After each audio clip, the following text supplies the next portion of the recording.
Welcome to Village Church. We're committed to seeing people transformed into fully devoted followers of Jesus. We do this through focusing on gospel, community, and culture. Learn more about us at thisisvillagechurch.com. Yes, welcome to Village Church. My name is Jeremy. I am the interim senior pastor of Village Church, and I have the honor of introducing to you a guest speaker today who has actually recently already been a guest speaker here. He's here for the second of two summer engagements at Village Church as a guest speaker. Someone in the back, actually, or on the side before the service started, asked me, is it the loud guy today? And I said, yes, actually, it is the loud guy. So why don't you join me in giving a big Village Church welcome to the loud guy, Pastor Mark Clark. Oh, thank you, brother. All right, don't get, some of you are like, why is this happening again? It just so happened I had two weddings I'd already committed to, so they were flying me up here anyway, so I'm here, all right? So don't worry about it. I'm not going to be in your life this much.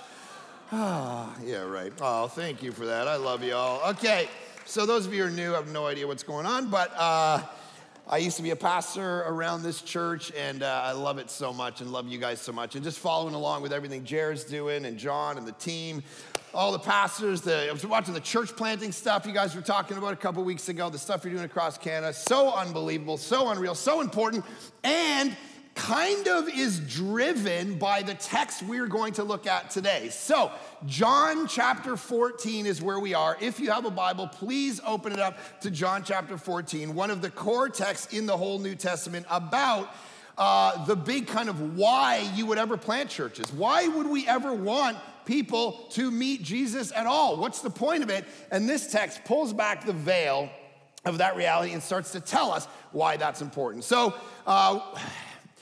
sometimes we don't ask the why question. We just might get up and go, hey, we should go reach people for Jesus. And we don't go, but what's the point? What's good is it going to do for anyone? And maybe you're here and you're not a Christian yet, and you're a skeptic, and you're exploring Christianity. Awesome. We are glad you're here at any of our sites, online site, whatever it is. We're glad you're watching this, listening, being a part of this, because this is really what life's about, boiling it down to the really big existential questions about why you're here, what's your purpose, where is all of this going, and this text is super important. So here we go, John chapter 14. Last week was Finu doing verses 1 to 4, 5, and now we pick it up in verse 5. So it says this, Thomas, okay, so stop right there at Thomas. Okay, this is the thing, because here's what I love about Thomas, and this is why it's important. Thomas goes on to become known as who?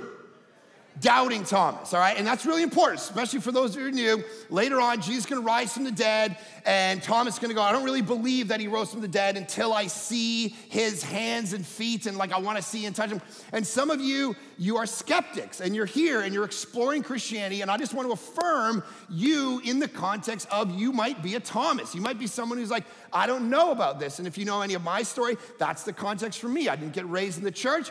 My family was super skeptical, and most of the Christians I met gave me answers that didn't really affirm the thinking person's reality that God would exist and Christianity was actually the right way.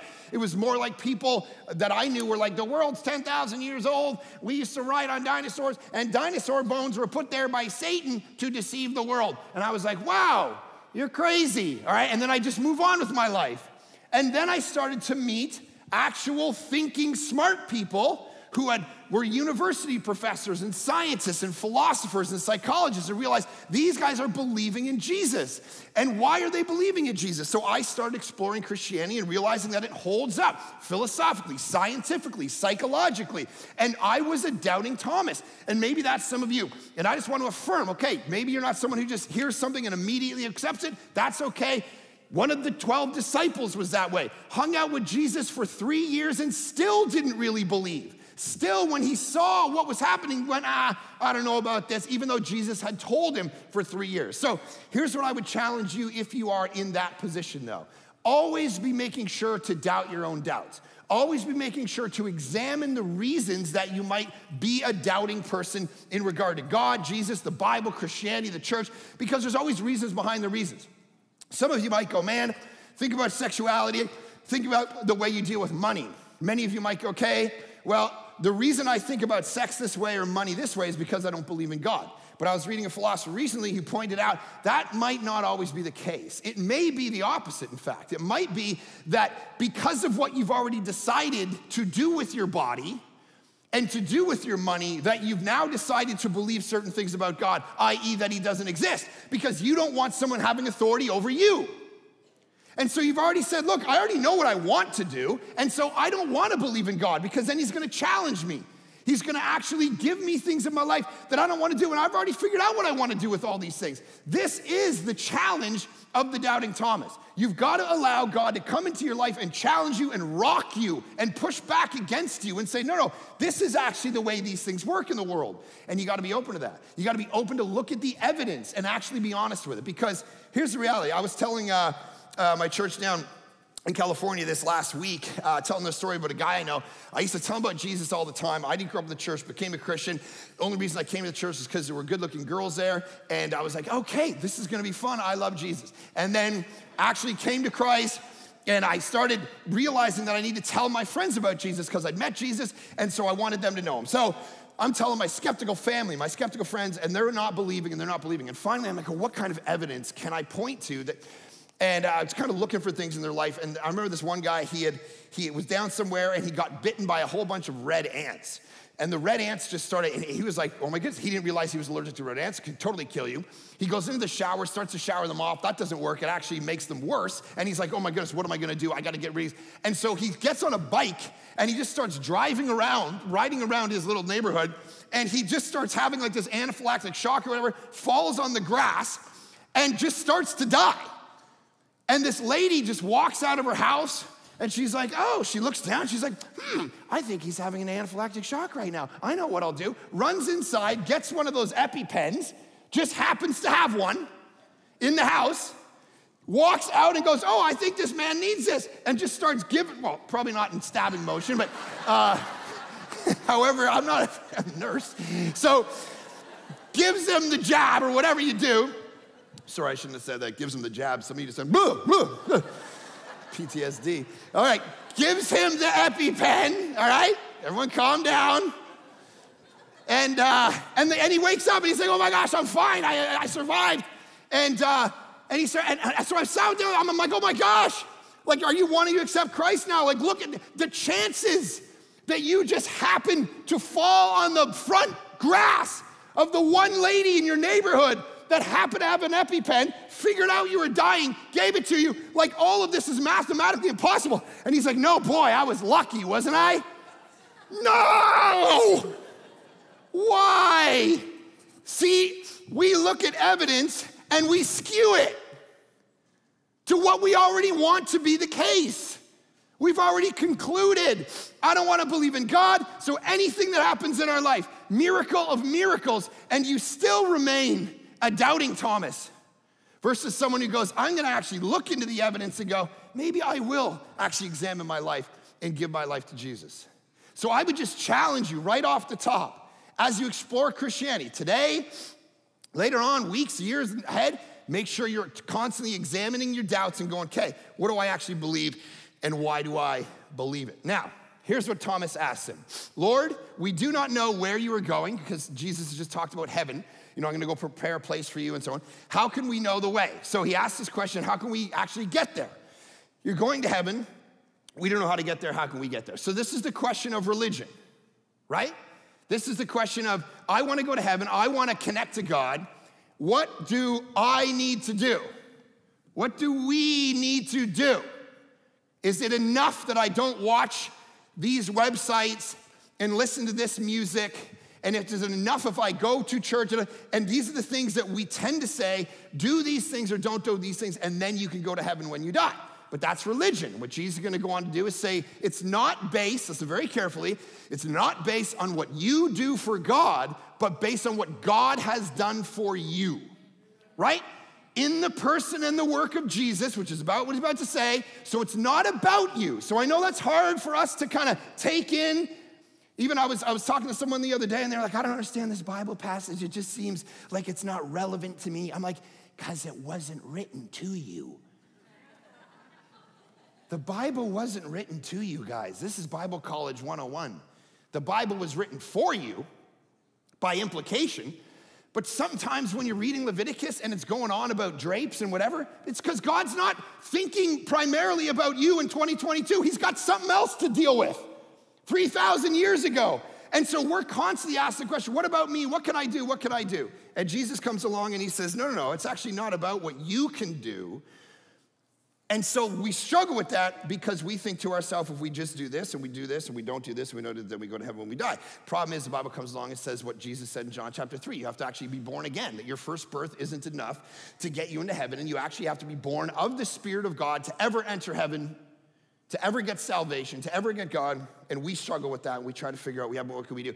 And this is why I was reading the Gospels recently, and I noticed that every time Mary comes up in the text, like Jesus' mom, he distances himself from her.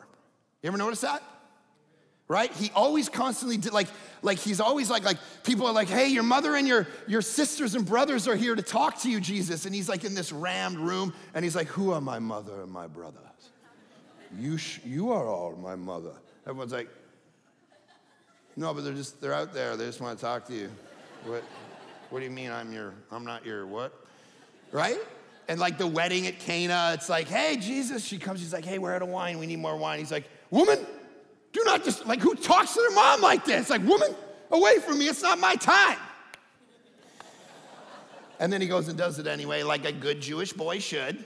But the reality is constantly distancing himself from her. Go read it. Even actually, I realized this after I noticed this, even on the cross, and I think it's in the Gospel of John, he looks to John when he's on the cross and he says, this is your mother. And he looks at Mary and says, this is your son. It's fascinating what Jesus is doing. You know why? Here's why I think he's doing it. Because even Mary, listen to me, I don't care how long you've been to church. I don't care if you do Oswald Chambers every day in your devotions. I don't care if you listen to Hillsong. I don't care if you memorize Mark Clark sermons on YouTube. I don't care what you do. You can be born in the church, get married in the church, serve in the church, die in the church, have your funeral in the church, and still wake up in hell.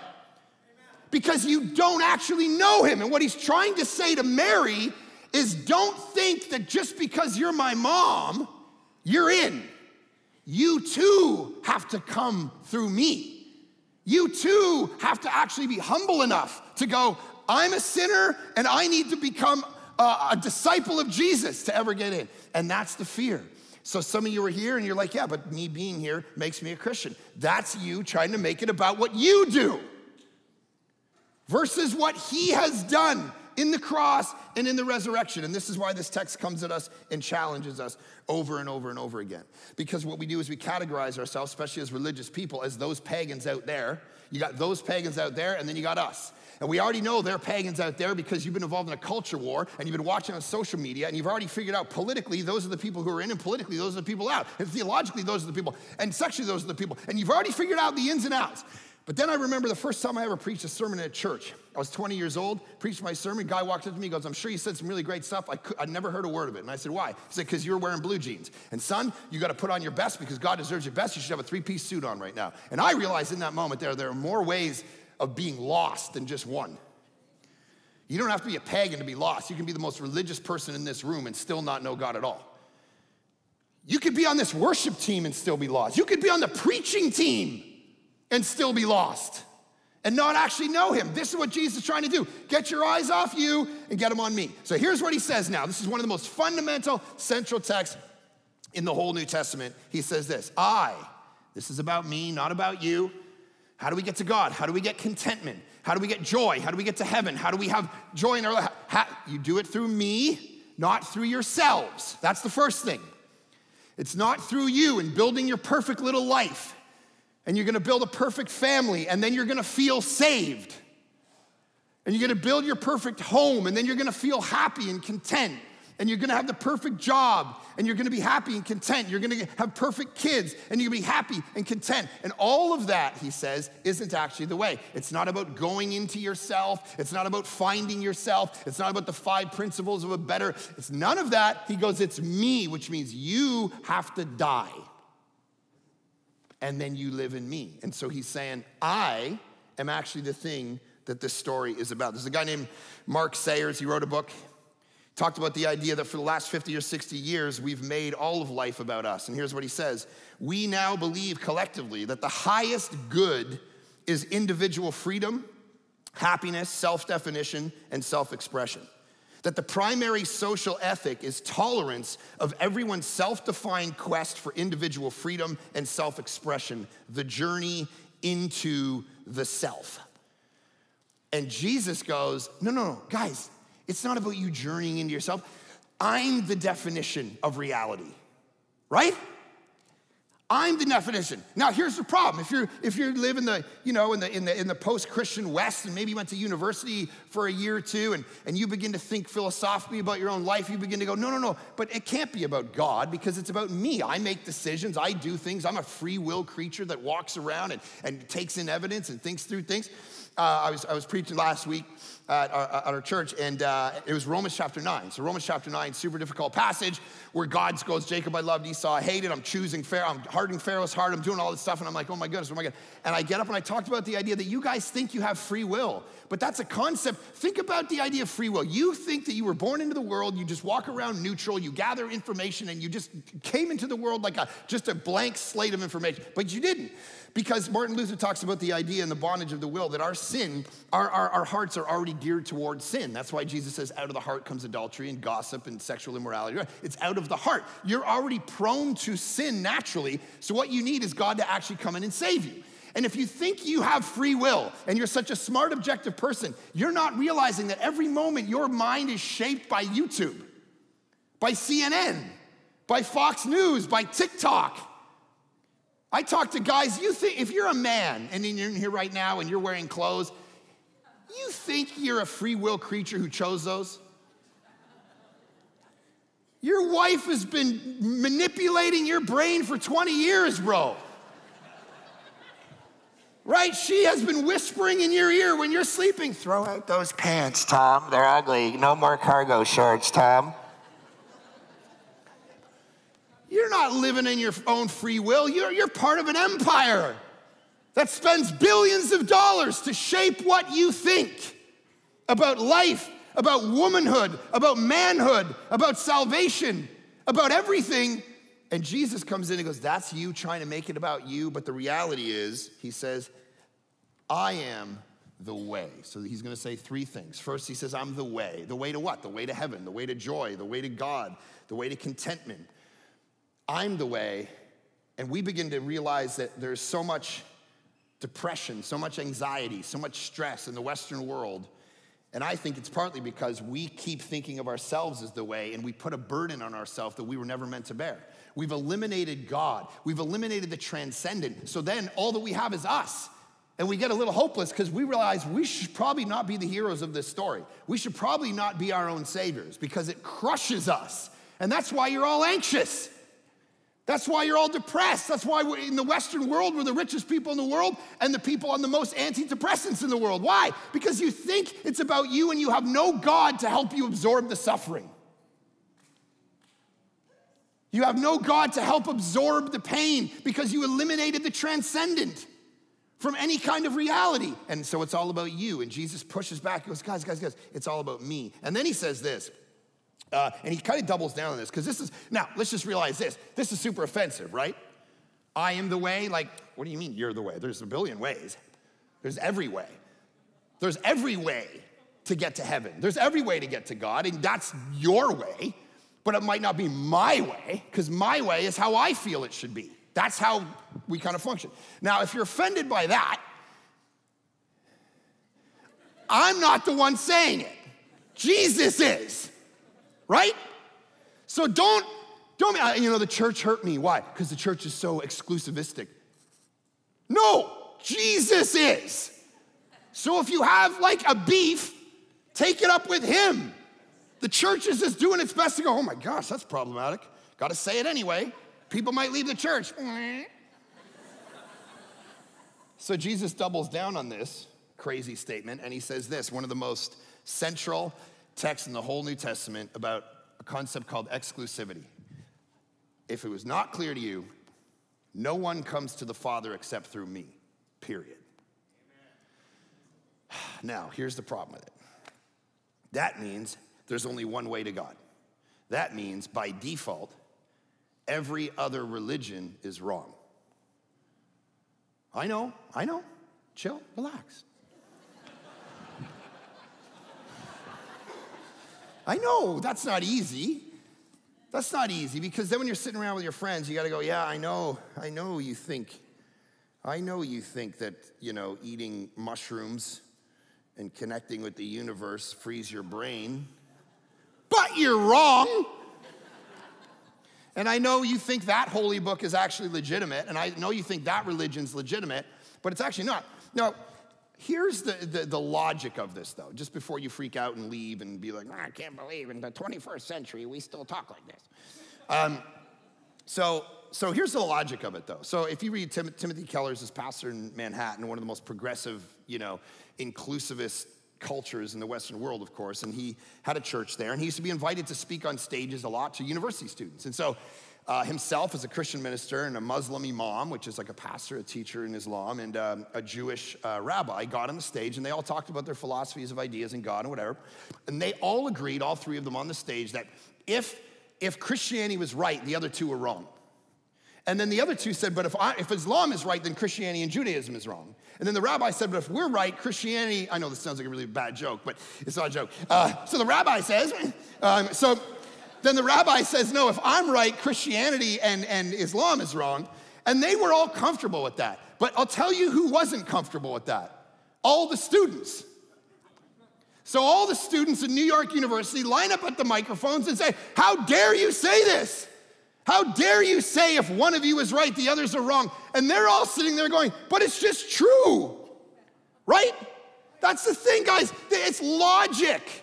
It's by necessity. It's if Jesus is the only way, then by default, everything else is actually wrong. Sometimes we have to bump up against reality, no matter what we think.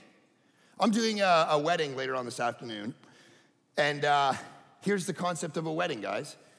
For better, for worse, sickness and health, richer for poor, blah. Okay, so in that moment, that person is choosing that person exclusively, which means they're not choosing every other person in the world. That's the point of a wedding. That's the point of a marriage. So when I married Erin, I was saying to every other woman that I'm an Erin guy, and that means every other woman is out. Right? It's like, even though Erin and I, there was a night we were having dinner and another couple proposed that we spend the night together. All four of us. And I don't think it was to play checkers. We were in Napa, we were having a nice dinner. We didn't know them, and it got heated. Now, in that moment, I'm like, no. When I marry Erin, I'm saying every other woman is not my wife. That's reality. Now we can go, no, that's so offensive. But it's reality. That's what exclusivism is. And so Jesus comes along as no other, and we say we don't like it. But how you feel about that isn't actually an impact on whether it's true or not, right? And so I was golfing with a guy yesterday, and he puts it in. We're playing for a little Canadian money, which is actually useless to me now. I won it. I just gave it back to him. I'm like, I don't know. This is Monopoly money at this point. I accidentally handed it to people in America. Yeah, that's great. Just short.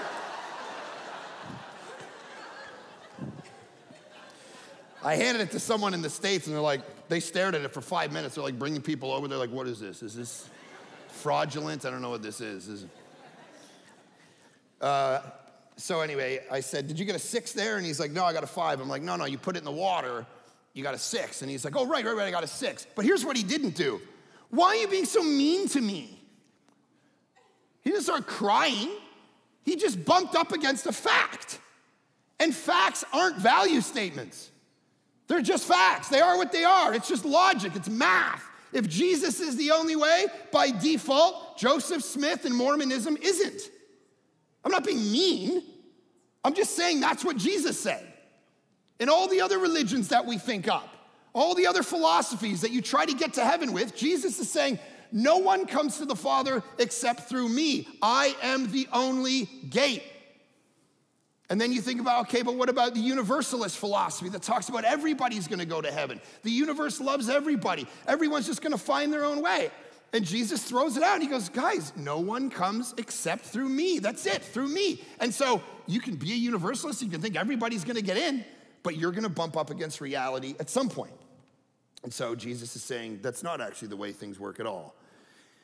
Now, here's why we think that and why we struggle with this a little bit. Because, and this is very important, if you're a universalist and you think everybody deserves to go to heaven, that's because you start out with a different assumption than the Bible about what you deserve. This is very important. Because what makes you struggle with this concept is that you've been told your whole life, because you live in the Western world, that you are unique, like a snowflake. And you're a good person, and you can do anything, kiddo. And your kid's like, I can do anything, Daddy? But we all know that's not true. I can't be an NFL linebacker, guys. But I can do all things through Christ who strengthens me. No, you can't. Not that. It's not what the text is about, guys. But you can do anything, kiddo. Yeah, I deserve the world. I deserve salvation. I deserve heaven. I deserve God. That's how we function by default. Now, here's the problem with that. Go back to last week, I'm preaching Romans 9, looking at the people saying, here's the problem with Romans 9. God hardens Pharaoh's heart. He chooses Abraham, but not everybody else. He chooses Israel, but not all the other nations. He says, Jacob I loved, Esau I hated. And everyone's like, I can't believe it. What? I remember Charles Spurgeon back in the 1800s. He's called the Prince of Preachers, my favorite preacher in the world. He preached Romans 9 one day, and people walked over and said, well, I don't like this text. He said, why? He said, I just can't wrap my head around it. Why would it say Esau I hated? I don't understand. How could God say I'm not going to choose Esau, but I'm going to choose Jacob? And Spurgeon said this, it's fascinating to you that that's what blows your mind, because what blows my mind, listen to me, is Jacob I loved. That's what blows my mind, because he didn't deserve it, and I don't deserve it. And so the fact that God would, by his grace, save anyone is the point. You don't deserve it. All of us every day wake up and we're in a state of sin that we need to be saved from. And we choose ourselves over Jesus every day. And when we're reading the Bible, you read the Adam and Eve story and you're like, hey, look at these guys, Adam and Eve. God puts them in the garden. It's a crazy story. Adam and Eve, you can do anything you want. You can eat anything, you can travel. Look at those mountains, look at those oceans. Go do anything. You don't have clothes on. It's just gonna be legit. Your only task is just make a bunch of babies. This is the greatest setup in history. No clothes, make babies, have fun, climb mountains, fly, swim. I'm reading it. It's a little paraphrase in Genesis 1, but do all this stuff, do all this stuff. But there's one thing I'm asking you not to do, just one. It's just, you see that tree over there? Yeah, just don't touch it. Which one? What? Which one? And then in that moment, what God could have done was just start over. Just wipe them out. There's only 2 of them. You're only like a chapter into the story. Wipe them out and start over. But what does God do instead? He says, I'm gonna use you. Not because you deserve it, but because I'm good. Guys, if you think you deserve stuff, then of course this is gonna bug you. But if you realize that God, by his grace, let you live today. I mean, we're only at a certain time of the day, but he allowed you to get to this point with breath in your lungs. It's called the problem of good. And here's what I mean. Some of you are like, I can't believe in God because there's so much evil and pain and destruction in the world. And I understand that. It's a difficult question. But if I flipped it on you and said, wait a minute, but what about how good the universe is? Like, what about the fact that we get sex and art and music and beauty and color and food? How do you know that 99% of the evil that could be part of your life isn't being held back by a God who loves you? You don't know that. How good is the world, guys? Like, it's crazy, right? How good is it to sit with a meal with your family and friends and laugh and enjoy? Like, this is crazy what God has done. And we flip, we go, yeah, why do I get all that? Not because you deserve it, but because God is good. Not because you're good, but because God is good. This is the exclusivity that the Bible talks about. And this is why your church planting vision is important. Because if other religions could actually save people, then don't put $1 into church planting, right? What's the point? It doesn't matter. Everyone goes to heaven. Who cares? Let's just chill out, have our church services, right? We'll have fun, and we'll move on with our life. But what we want to do is go, no, we need to go plant some churches all across Canada because most of Canada doesn't know this, right? They don't know Jesus. So Jesus says, I'm the way. And then he says, similarly, I'm the truth. Now some of you are like, oh, there's no such thing as truth. There's only your truth and my truth. There's no such thing as truth. And if anybody ever tells you that, just say, do you believe that statement to be true? Moving on, right? Right? Because you're just cutting off philosophically the branch you're sitting on. There's no such thing as truth. There's just your truth. Really, but that's your truth. But what about my truth? Yeah, your truth. No, do you think there's objective truth? Never. Accept that statement? Right, accept the statement. Wait, what? What'd you say? I don't understand. What? Jesus goes, listen, I am the truth. There is truth. And it's not concepts. It's not religion. It's not a philosophy. It's me. I am truth incarnate. Which means all the religions, all through time, all the scraping on walls, all the drawing of the stars, all the child sacrifice, all the food sacrifice, all the everything we've done as humanity for 1 million years trying to figure out who we are, or however long the earth has been around and human beings in your particular viewpoint. All that stuff ends when Jesus shows up and goes, hey guys, I'm actually the God you've been praying to, sacrifice. I'm coming down and showing you this is who God is. This is what I think. This is how I save. This is what I'm doing in the world. And the question becomes, do you want to allow yourself to be, so this is the key. Remember the context of John 14. It's all a conversation about comfort. Remember he said, do not be troubled in this world. John chapter 14, verse 1, that's the context. And we're all in anxiety and stress. And what does Jesus do? He doesn't come along and go, I'm going to give you comforting ideas. That's what we do. He goes, I'm going to give you truth. Isn't that beautiful? It's like when people when their marriages start to get rocky. I was reading one marriage book of my friend's wife, Tony Newhoff wrote a book on marriage called Before You Split.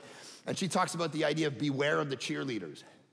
Beware of when your marriage starts to get rocky, that all of a sudden you find yourself just hanging out with a whole bunch of people who are an echo chamber for you, who already agree with you and hate your spouse. Oh, that jerk, I know that jerk. I can't believe that jerk. Yeah, I can't believe it. Let's have the girls over. Okay, and all of a sudden there's 8 people in the house. I can't believe, yeah, my husband does that too. Maybe I should. Beware of the cheerleaders, guys. Here's what Martin Lloyd-Jones says. I love it. He goes, Jesus Christ never administers general comfort. His comfort is always based upon truth, upon doctrine, he says. That is the essential difference between the method of the Christian gospel and that of all the cults and psychology. They are simply concerned to comfort. Our Lord has a deeper and greater object, to acquaint us with truth. Comfort is incidental to that. No comfort should be trusted that is not based on truth. Isn't that beautiful? We just listen to people who want to comfort us versus giving us the truth, and that's the problem. We love that as a culture. We would sit around and just be comfortable right to our deathbed and never challenge anyone with truth. And Jesus says, no, I'm not only the way, I am the truth. And then he says, I'm the life. And this is beautiful. This is the Greek word zoe. You have bios, which is just like physical life, but then zoe. So it means not only do you get to go to heaven, but you have truly human life, guys. I'm talking joy, happiness, comfort that is not based on your circumstances, but based on something transcendent. That when your circumstances change, when your marriage falls apart. See, this is the great thing about Christianity. It doesn't say your life is gonna be perfect if you give your life to Jesus. It's not the prosperity gospel that says, hey guys, you're never gonna get cancer and you're never gonna go into debt. In fact, you probably will, right? You will probably, many of you will get cancer. We have to die somehow. Right? Like you look at the people in the New Testament who were raised from the dead. It's like, hey, Lazarus, get up. And he's like, oh, awesome. And he goes and lives, but he only lives another 30, 40 years. And then he's walking along. He's like, oh, man, I remember that. Yeah, he dies. He's not walking around now. We all have to die somehow. The promise of Christianity is not that you're going to not die. It's that you're safe in dying, as we've talked about often. It's that Jesus Christ gives you a kind of contentment and transcendent life that when life falls apart, and if it hasn't for you yet, just give it time. When you're up against it, man, when life kicks back against you, which it does constantly, your work kicks back against you, your kids kick back against you, your job kicks back against you, money kicks back against you, creation kicks back against you. Over and over, we live in this perpetual state of kickback. And this is why this text is so great, because Jesus is going, do not be troubled, but I'm not just gonna give you comfort. I'm not gonna give you words that you're like, oh, that made me feel better. I'm gonna give you what? Truth. And that truth is gonna lead to actual life that transcends all things. And this is the kind of power that we're talking about, the God who has power to do miracles that you could never do. It was fascinating. Last week when I was preaching that text, Romans chapter 9, the reason I keep bringing it up is because one of the most fascinating, difficult texts in the Bible to preach. Romans chapter 9, they're like, hey, so down at Bayside, we preach a chapter a week. Can you imagine? This is the place I work, a chapter a week, and I preach 50% of the time. And I'm like, you have seen me preach, right? Like I just did 20 minutes on Thomas, the word, not the, Thomas. And you want a chapter a week. They're like, yeah. And by the way, you got Romans 9. Okay, Romans 9. Then we look, oh, God's choosing. He's hardening heart. He's killing these guys. He's choosing that guy. He's hating that guy. And I'm gonna do this, and do it in 35 minutes. Perfect, great. So I'm like, okay. So I prepped this text and I'm sitting in the backstage. We do Saturday night, 3 Sunday morning, and then Sunday night. So I preach 5 times every weekend. So I'm sitting in the backstage waiting to go out, preach Romans 9, complexities in my brain. And the guy who's hosting the service walks out. And he just said this simple thing. He said, guys, here's the reality. Some of you are here and you're new to church and you come in here and you're gonna hear a sermon in a few minutes and Mark's gonna come out here and here's what's gonna happen. He's gonna take some ancient text that you guys are gonna disagree with and he's gonna start saying some things. He's probably gonna tell some jokes, make you laugh a little bit. Then he's gonna maybe sing a song or two, because that's what he likes to show off his voice. And then he's gonna pull out the pamphlet, and he's not gonna pay attention to the fill in the blanks that the people on our mid-staff worked really hard to figure out for him to do. He's just gonna ignore that. And then 15, 20 minutes in, as he unpacks this text, the room is all of a sudden gonna feel really small. And it's gonna feel like it's just you and him talking. And it's gonna feel like, how could he know those things about me, that I think this way, or I feel this way, or act this way? And all of a sudden, you're gonna realize that this is a God moment in your life where he is speaking to you, and it's not Mark speaking anymore, it's the Spirit speaking to you. And the question is gonna be, what are you gonna do with that? Are you gonna respond to it or not respond to it? And I remember sitting, and I'm sitting back, he doesn't even know what I'm gonna say. This is Saturday night. And I walk out and I did my thing, and I'm like, who's gonna ever respond to a text about God choosing people and not other people, and election and predestination, all this heady concept stuff.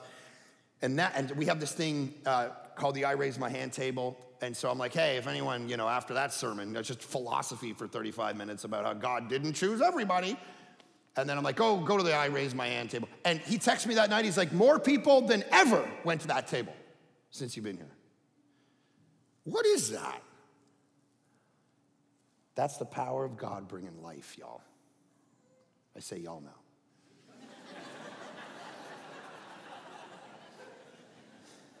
I listen to country music too, which is brutal because I've only been there for 2 months, so I don't know where this is going.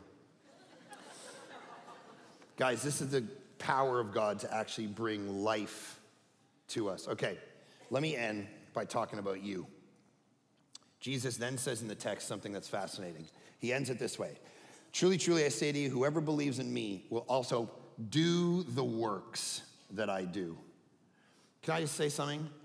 As we look for the comfort of our life, as we look for actual purpose and meaning and value, Jesus comes and says, I need you guys to do the work that God has given you to do. You all have giftings, passions, experiences, things that God has wired you to do. And Jesus just said, do them. And that's not antithetical to you finding comfort and meaning. That's actually part of it. I have a friend right now who's going through a divorce. Of all the things that we've talked about that's gonna give him comfort and meaning and value, one of the things we talked about was I said, make sure you find someone and you pour into them, because discipling other people is part of your discipleship and it will heal you guys.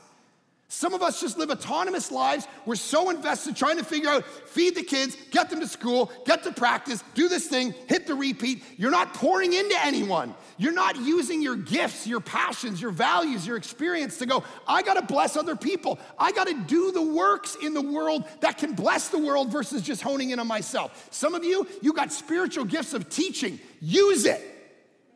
Some of you got spiritual gifts of serving. Use it. Some of you have gifts of hospitality. Use your house so people meet Jesus. Some of you have the gift of giving. You know how to make money and you got to give it. Be generous.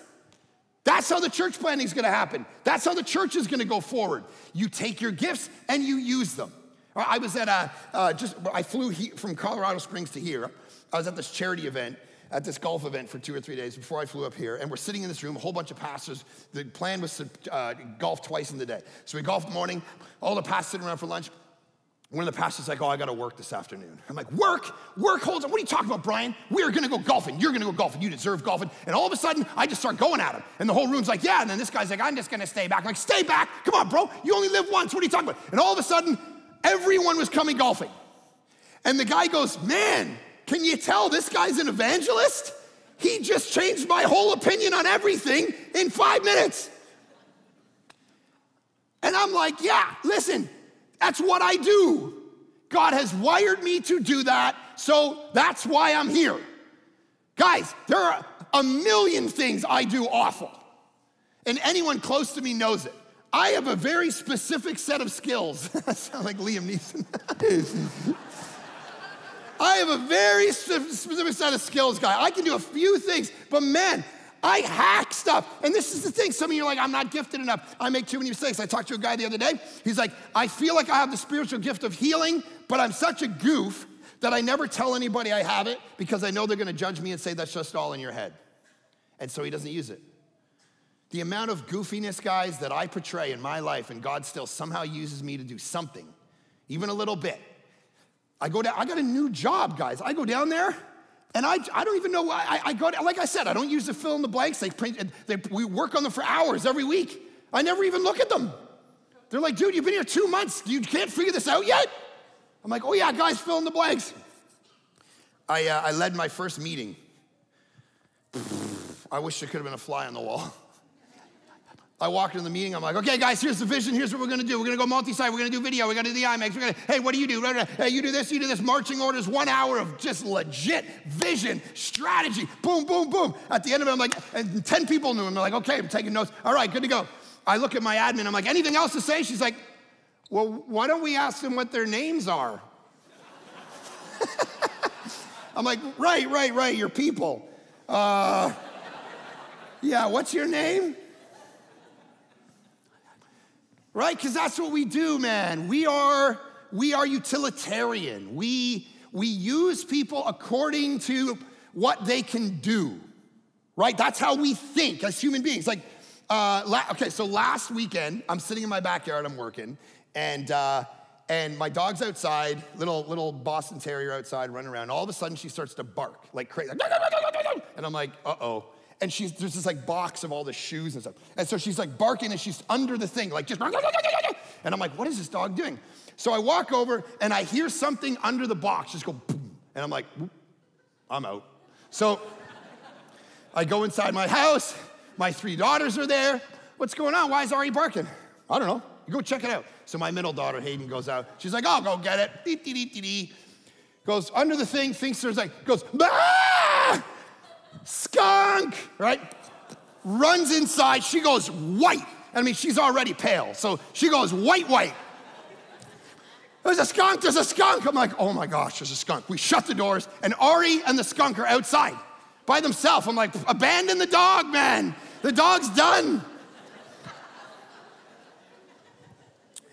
And bark, and we're watching this little skunk under the box. I'm like, what the heck are we gonna do? And so literally, if you could have checked this scene, I got my 2 youngest daughters in the fetal position, just screaming, Ari's gonna die! I'm telling everybody, you grab to this, you grab to that. And my wife's filming the whole thing for Instagram. Just like, I'm gonna film all you crazy people and get some followers. And so no joke, I go, Sienna's my oldest. Get over here. Because I'm like, she's got the muscle, she's got the arm, she's got the strength. Get over here. We're gonna solve this. So we go into our garage, we got this big like net, and we're getting them, and we're banging this thing, and it's not coming out. We're trying to lift it, we're spraying it with a hose. Finally, Santa's like, why don't we have a brother? And I was just like, oh man. See, this is what we do, man. She's the strongest, she has muscle, she can help me. That's utilitarian thinking. I'm gonna use you because you're useful to me. And that's why we think that if we're a goof and we make mistakes, God could never use us. And that's not how God works. He says, you're all goofy. You're a mess. You got egos. You got stuff you don't want people to find out. You're self-conscious. You don't think God could use you. And so you sit in silence and you're not doing this. And Jesus says, knock it off, guys. Get over yourself. Time is short. You got one life. Do the works. Reach some people and die with your boots on. That's the message of Christianity from this text. But you gotta actually step into it. You gotta step into it. We only have a certain amount of time to impact the world that we're trying to reach. So, Father, I do pray that there is inspiration for people sitting here who understand that Jesus is in fact the only way to you, to heaven, to salvation, to truth, to joy, to contentment, and that they would use their gifting, their passion to reach as many people with that reality that they can with the time they've been given. That this church, led by these great elders and leaders and pastors and staff, would actually keep that mission and vision in front of them and accomplish this great goal with the people that make up Village. That we would use the things you've given to us, our gift of giving, our gift of serving, our gift of hospitality, teaching, whatever you have done, however you have wired us. Here's Jesus going, guys, you're gonna do greater works than me, meaning not do greater miracles, but have a bit more expansive reality in the world because I'm a localized person. But when the church gets fired up and the church steps into their purpose, you guys are gonna accomplish more than even I did with my 33 years on this planet. What a vision to get our hearts just pumping. And I pray that that's the case in this room, at all the campuses, online, that every individual will understand God is using them, wiring them to do the work and not just sit on their hands. Inspire us, lead us, empower us. In Jesus' good name we pray. Amen.